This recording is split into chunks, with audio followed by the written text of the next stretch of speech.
प्राण शब्द के लिए अंग्रेजी में कोई शब्द नहीं है, पर we can say it's a vital energy. हम इसे बुनियादी ऊर्जा कह सकते हैं, जिसे हम जीवन ऊर्जा कहते हैं। वही प्राण है। प्राण 10 अलग अलग रूपों में शरीर में मौजूद है, पर समझने के लिए हम बस 5 पर ध्यान देंगे। इन 5 को Or refer to as 5 वायु या पंचवायु कहते हैं। ये प्राणवायु, समान वायु, उदान वायु, अपान और व्यान हैं। they're in charge of different dimensions of what happens in this human mechanism. इनका काम मानव तंत्र में मौजूद विभिन्न आयामों की देखरेख करना है। अगर इस विषय की गहराई में जाएं तो वो अंतहीन हो जाएगा। मैं कम से कम शब्दों में इसे समझाने की कोशिश कर रहा हूं। देखरेख करना यानी यम मतलब नियंत्रण करना, प्राणायाम मतलब वो विधि जिससे आप इन 5 को कंट्रोल करना चाहते हैं। क्योंकि आपका शरीर कैसे काम करता है, आपका मन कैसे काम करता है, पूरा शारीरिक ढांचा कैसा है, ये मानव तंत्र कैसे काम करता है, ये प्राण ऊर्जा से तय होता है। ये एक ऊर्जा है, ये एक बुद्धिमान ऊर्जा है, यानी इसमें एक खास मात्रा में याददाश्त है। हर इंसान के कर्मों की याददाश्त इस ऊर्जा पर छपी होती है। तो हर इंसान में प्राण अलग तरीके से काम करता है, हर व्यक्ति के लिए बिल्कुल अलग। ये बिजली की तरह नहीं है। बिजली स्मार्ट नहीं होती, उससे रोशनी होती है। रोशनी का बल्ब और कैमरा चल सकता है, इससे एयर कंडीशनिंग चल सकती है, ये लाख चीजें कर सकती है, पर अपनी बुद्धि के कारण नहीं। ये एक ही काम करती है हमेशा। किसी विशेष उपकरण के कारण एक निश्चित चीज होती है। पर मैं आपको बता रहा हूं, यह भविष्य में होगा कि आपके पास स्मार्ट बिजली हो सकती है।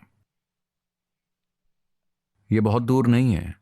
अगले 50 वर्षों में आपके पास स्मार्ट ऊर्जा हो सकती है जो एक विशेष तरीके से व्यवहार करेगी। आप उससे खास तरीके का व्यवहार करवा पाएंगे क्योंकि आप उस पर याददाश्त छाप सकेंगे। तो ये एक बुद्धिमान ऊर्जा है। इसमें एक निश्चित मात्रा में छाप है।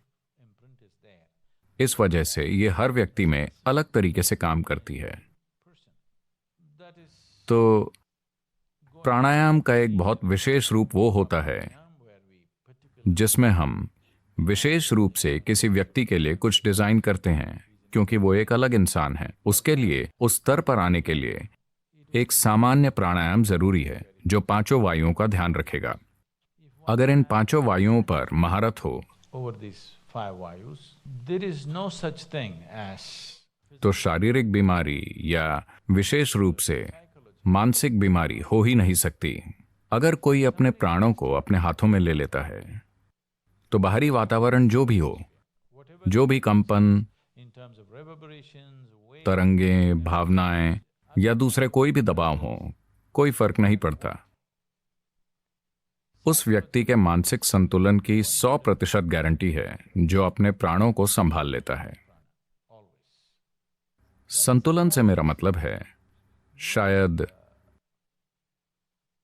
डॉक्टर आप में से ज्यादातर लोगों को असंतुलित नहीं बताएंगे, पर कई लोग मानसिक रूप से असंतुलित हैं।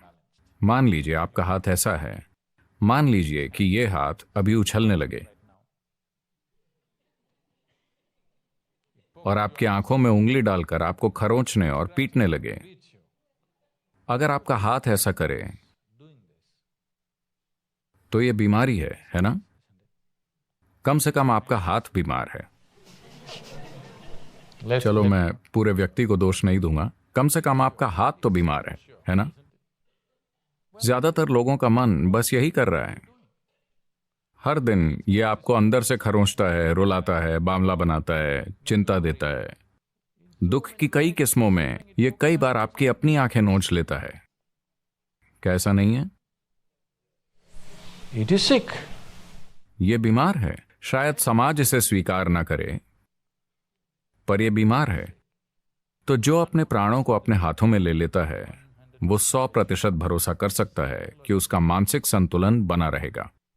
आप उसे नहीं हिला सकते। शारीरिक संतुलन भी होगा, पर शारीरिक बीमारियां कई कारणों से हो सकती हैं। एक बात है इन्फेक्शन और दूसरे सूक्ष्म जीव जो जीना चाहते हैं। हाँ, वो जीना चाहते हैं। एक और चीज है विभिन्न प्रकार के रसायन और जहर जिन्हें हम जाने अनजाने में निगल सकते हैं, और उससे कई चीजें हो सकती हैं। तो शारीरिक बीमारियां, मैं कहूंगा कि 90% तक गारंटी है कि ऐसा नहीं होगा, लेकिन मानसिक खुशहाली की 100% गारंटी है। अगर आप मानसिक रूप से बिल्कुल ठीक हैं तो 10% शारीरिक समस्याएं कोई समस्या नहीं होती। वो कोई समस्या ही नहीं है। ज्यादातर समय शरीर में जो छोटी मोटी चीजें होती हैं उनसे फर्क नहीं पड़ता। आपके मन में जो प्रतिक्रिया होती है वही समस्या है ना? हाँ है ना?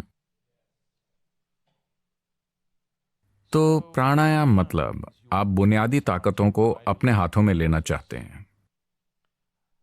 जैसा कि मैंने कहा, उनमें अपनी बुद्धि है, उन सभी में। जन्म के दौरान, गर्भधारण के बाद वो नवजात शिशु में जैसे प्रवेश करते हैं और वो मृत शरीर को जैसे छोड़ते हैं, इससे साफ पता चलता है कि उनमें अपनी एक बुद्धि है। जब तक आप इस बारे में बहुत सचेत नहीं होते तब तक आप इस पर ध्यान नहीं दे सकते। अगर आप मुझसे पूछें तो ये अपने आप में एक दुनिया है। इसके लिए एक खास स्तर का ध्यान देना होगा।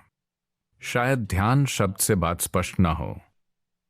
मैं ध्यान शब्द का उपयोग कर रहा हूं क्योंकि दूसरे शब्दों के गलत अर्थ लगाए गए हैं। जागरूकता वगैरह शब्दों के गलत अर्थ लगाए गए हैं, तो मैं ध्यान शब्द का उपयोग कर रहा हूं। पर ध्यान शब्द से साफ पता नहीं चलता कि क्या जरूरी है।